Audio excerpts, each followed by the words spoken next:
வணக்கம், நான் டாக்டர் மைதிலி. இன்னைக்கு நிகழ்ச்சியில் நம்ம உடம்புல உடல் சோர்வு அதிகமாக இருக்குது அப்படின்னும் போது அதை சரி பண்ணுறதோட மட்டும் கிடையாது, உடனே டக்குன்னு நம்ம உடம்புல இன்ஸ்டண்ட்டாக எனர்ஜி, ஸ்டாமினா ரெண்டுத்தையுமே அதிகப்படுத்தக்கூடிய முக்கியமான ஒரு நேச்சுரல் ட்ரிங்க். இதை இயற்கையான ஒரு ஓஆர்எஸ் அப்படின்னு கூட சொல்லலாம். இப்போ உடல் சோர்வு ரொம்ப அதிகமாக இருக்குன்னும் போது நிறைய பேர் என்ன செய்வாங்க, வெளியில் கடைகளில் ஓஆர்எஸ் வாங்கி குடிச்சிருவாங்க. அப்படி இல்லைன்னா குளுக்கோஸ் வாங்கி தண்ணியில் கலக்கி குடிச்சிருவாங்க இல்லையா? அப்படி செய்யாமல் கோடை காலத்தில் உடல் சோர்வு அதிகமாக இருக்குது, இல்லை சும்மாவே ஒரு டயர்ட்னஸ் இருக்குது அப்படின்னும் போதெல்லாம் இயற்கையா இதை நீங்க வீட்டில் தயார் பண்ணி குடிக்கிறீங்க அப்படின்னும் போது நல்ல ஒரு எனர்ஜி அதிகப்படுத்துறதோட மட்டும் கிடையாது, எந்த ஒரு பக்க விளைவும் இதனால நமக்கு ஏற்படாது. ரொம்ப குறிப்பா கர்ப்பிணி பெண்களுக்கு வயிற்றுப்போக்கு இருக்கு, இல்ல குமட்டல், வாந்தி அளவுக்கு அதிகமா இருக்கு, இதனால உடல் சோர்வு இருக்கு அப்படின்னும் போது இந்த எனர்ஜி ட்ரிங்கை நீங்க இயற்கையான ஒரு ஓஆர்எஸ் மாதிரி நீங்க கன்சிடர் பண்ணி ஒரு தொடர்ச்சியா ஒரு 4-5 நாட்கள் எடுத்தீங்க அப்படின்னும் போதே நல்ல ஒரு எனர்ஜி, ஸ்டாமினா அதிகமாகும். உடல் சோர்வு வயிற்றுப்போக்குனால இல்ல வாந்தியினால ஏற்படக்கூடிய உடல் சோர்வு இருக்கு அப்படின்னா அதையும் இயற்கையாவே சரி பண்ணிடும். இப்போ இதை எப்படி தயார் பண்ணலான்னு பார்த்தீங்கன்னா, 30 கிராம் அளவுக்கு பார்ச்டு பேடி எடுத்துக்கணும்.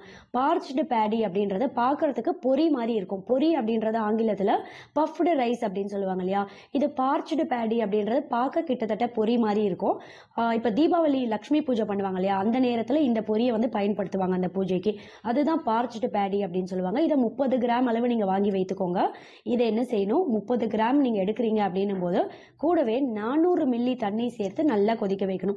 இது தண்ணியில் நல்லா கொதிக்கும் போதே கொஞ்சம் கொஞ்சமாக வெள்ளை நிறத்துக்கு மாறி வரும். இதை நீங்கள் மிக்சியில் அரைத்துலாம் கொதிக்க வைக்க வேண்டாம். அப்படியே தண்ணியில் கொதிக்க வைக்கும் போதே கொஞ்சம் கொஞ்சமாக அது வேகும் போது வெந்து ஸ்மாஷ் ஆகும். அதுவே ஒரு கரண்டியில் ஸ்பூன் வைத்து வேகும் போது அதை நீங்கள் நல்லா நசுக்கி விட்டீங்க அப்படின்னாலே இன்னும் நல்லா ஸ்மாஷ் ஆகிடும். இந்த 400 மில்லி தண்ணி அப்படின்றது நல்லா கொதித்து குறைந்து 1 கிளாஸ் வர வரைக்கும் நல்லா கொதிக்க வைங்க. 1 கிளாஸ் வந்ததும் வடிகட்டி வெதுவெதுப்பான சூட்டில் இருக்கும் போதே 3 சிட்டிகை அளவு சுக்கு பொடி, ட்ரை ஜிஞ்சர் பவுடர் இருக்கு இல்லையா, 3 சிட்டிகை சேர்த்துக்கோங்க. கூடவே 1 சிட்டிகை இந்துப்பு, ஹிமாலயன் பிங்க் ராக் சால்ட், இதை சேர்த்து நல்லா கலக்கிடுங்க.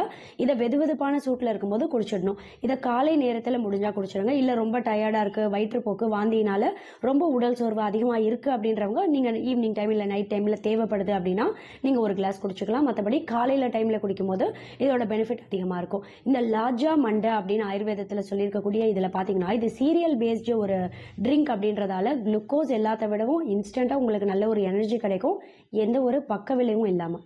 தேங்க்யூ.